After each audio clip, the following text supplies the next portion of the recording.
Silicon ಸಿಟಿಯಲ್ಲಿ 11 ವರ್ಷಗಳಲ್ಲೇ ದಾಖಲೆ ಮಳೆ ಸುರಿದಿದೆ. ಬೆಂಗಳೂರಿನಲ್ಲಿ ಒಂದೇ ದಿನ 11 ಸೆಂಟಿಮೀಟರ್ ಮಳೆಯಾಗಿದೆ. ವರ್ಣರಾಯ ಅಬ್ಬರಿಸಿ ಬೋಬ್ಬಿರಿದಿದ್ದಾನೆ.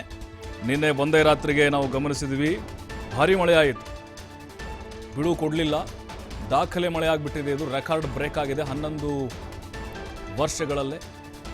2013ರ ಬಳಿಕ ದಾಖಲೆ ಮಾಡಿದೆ ಮುಂಗಾರು ಮಳೆ. ಬೆಂಗಳೂರಿನಲ್ಲಿ ಇದು 50 ಬೀಸಿದೆ. ನಿನ್ನೆ ಸುರಿದಂತಹ ಮಳೆಯಿಂದಾಗಿ ಹಲವು ಅವಾಂತರಗಳೇ ಸೃಷ್ಟಿಯಾಯಿತು. ಸಾಕಷ್ಟು ಕಡೆಗಳಲ್ಲಿ ಮರಗಳು ಬಿದ್ದಿದ್ದಾವೆ, ವಿದ್ಯುತ್ ಕಂಬಗಳು ಧರೆಗುರುಳಿದ್ದಾವೆ, ಮನೆಗಳಿಗೆ ನೀರು ನುಗ್ತು. ಟ್ರಿನಿಟಿ ಸರ್ಕಲ್ ಬಳಿ ಕೊಂಬೆ ಬಿದ್ದು ಮೆಟ್ರೋ ಸಂಚಾರ ವ್ಯತ್ಯಯಾಗಿತ್ತು. ಇಂದಿರಾನಗರ ಕಡೆ ಹೋಗುವಂಥವ್ರು ಬಹಳ ಪರದಾಡಿದ್ರು. ಆಮೇಲೆ ವೈಟ್ಫೀಲ್ಡ್ ಕಡೆ ಹೋಗುವಂಥವ್ರು MG ರೋಡ್ ಕಡೆಯಿಂದ 120ಕ್ಕೂ ಹೆಚ್ಚು ಮರಗಳು ಧರೆಗುರುಳಿದ್ದಾವೆ. 50ಕ್ಕೂ ಹೆಚ್ಚು ವಾಹನಗಳು ಜಖಮಾಗಿದ್ದಾವೆ. ಮನೆಗಳಿಗೆ ನೀರು ನುಗ್ಗಿ ಅವಾಂತರಗಳು ಉಂಟಾಯಿತು. ಮನೆ ಮಂದಿಯೆಲ್ಲ ಆ ನೀರನ್ನು ಹೊರಗೆ ಹಾಕಲಿಕ್ಕೆ ಹರಸಾಹಸವನ್ನು ಪಡಬೇಕಾಯಿತು. ನೋಡಿ, 11 ಸೆಂಟಿಮೀಟರ್ ದಾಖಲೆ ಮಳೆಯಾಯಿತು ನಿನ್ನೆ.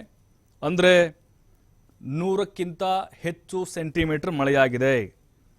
ಬೆಂಗಳೂರು ದಕ್ಷಿಣದಲ್ಲಿ 19 ಮರ ಧರೆಗುರುಳಿದಾವೆ. ಯಲಹಂಕ ವಲಯದಲ್ಲಿ 10 ಮರ ಬಿದ್ದಿದ್ದಾವೆ. ಈಗಾಗಲೇ 84 ಮರಗಳನ್ನು BBMP ತೆರವು ಮಾಡಿದೆ. 128 ಮರದ ಕೊಂಬೆಗಳು ಬಿದ್ದಿದ್ದಾವೆ. ಇನ್ನೂ ಹೆಚ್ಚಾಗುವಂಥ ಸಾಧ್ಯತೆಗಳಿದ್ದಾವೆ. ಇವತ್ತು ಕೂಡ ಭಾರೀ ಗಾಳಿ ಮಳೆಗೆ ಹಲವು ಕಡೆಗಳಲ್ಲಿ ಹಾನಿಗಳಾಗಿದೆ.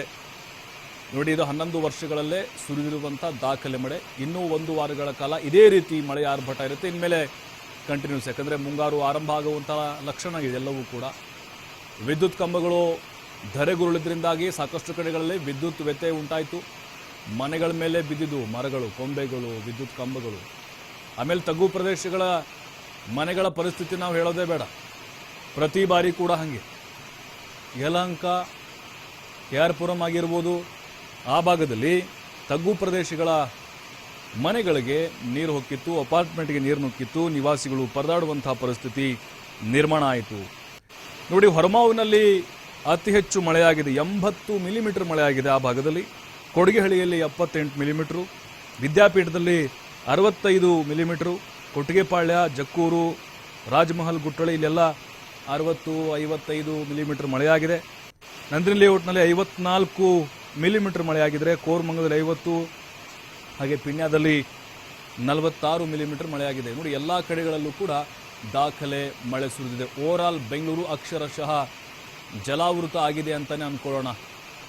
ಇದಿನ್ನೂ ಕೂಡ ಆರಂಭ. ಪ್ರತಿ ಬಾರಿ ಕೂಡ ಬೆಂಗಳೂರಲ್ಲಿ ಮಳೆ ಆದರೆ ಸಾಕಷ್ಟು ರೀತಿಯಾದಂಥ ಅವಾಂತರಗಳಾಗುತ್ತೆ. ಜನ ಹಿಡಿಶಾಪ ಹಾಕ್ತಾರೆ BBMP ಅಧಿಕಾರಿಗಳಿಗೆ. ಹೆಲ್ಪ್ಲೈನ್ ನಂಬರ್ ಆಗಿರ್ಬೋದು, ವಾರ್ ರೂಮ್ ಆಗಿರ್ಬೋದು, ಇನ್ನೂ ಎಫೆಕ್ಟಿವ್ ಆಗಿ ಮಾಡಿಲ್ಲ ಇವರು. ಕೆಲವು ಕಡೆಗಳಲ್ಲಿ ಮರ ಬಿದ್ದರೂ ಫೋನ್ ಮಾಡಿದ್ರು ಕೇರ್ ಮಾಡ್ತಿಲ್ಲ, ಕಾರ್ಯಾಚರಣೆ ತೆರವು ಆಗ್ತಾ ಇಲ್ಲ. ಎಷ್ಟೋ ರಸ್ತೆಗಳು ಬ್ಲಾಕ್ ಆಗಿದ್ದಾವೆ. ನೋಡಿ, ಅಲ್ಲಿ ಮಂಡ್ಯವರೆಗೂ ನೀರಿದೆ. ಇದು ಸಹಜ ಅನ್ನುವಂಥ ಒಂದು ಪರಿಸ್ಥಿತಿ ಆಗಿಬಿಟ್ಟಿದೆ ಬೆಂಗಳೂರಿಗೆ. ರಾಜ್ಯ ಕಾಲುವೆ ಹೂಳೆತ್ತಾ ಇಲ್ಲ, ಡ್ರೈನೇಜ್ಗಳು ಕ್ಲೀನ್ ಆಗ್ತಾ ಇಲ್ಲ, ನೀರು ಸರಾಗವಾಗಿ ಹರಿದು ಹೋಗಲಿಕ್ಕೆ ಅವಕಾಶ ಮಾಡಿಕೊಡ್ತಾ ಇಲ್ಲ ಇವರು. ಕಾಂಕ್ರೀಟ್ ಕಾಡಾಗಿಬಿಟ್ಟಿದೆ. ಹಾಗಾಗಿ ಮಳೆ ಬಂದರೆ ಪ್ರತಿ ಬಾರಿ ಕೂಡ ಸಹಜ ಸಮಸ್ಯೆಯಾಗಿ ಮಾರ್ಪಾಡಾಗ್ತಾ ಇದೆ.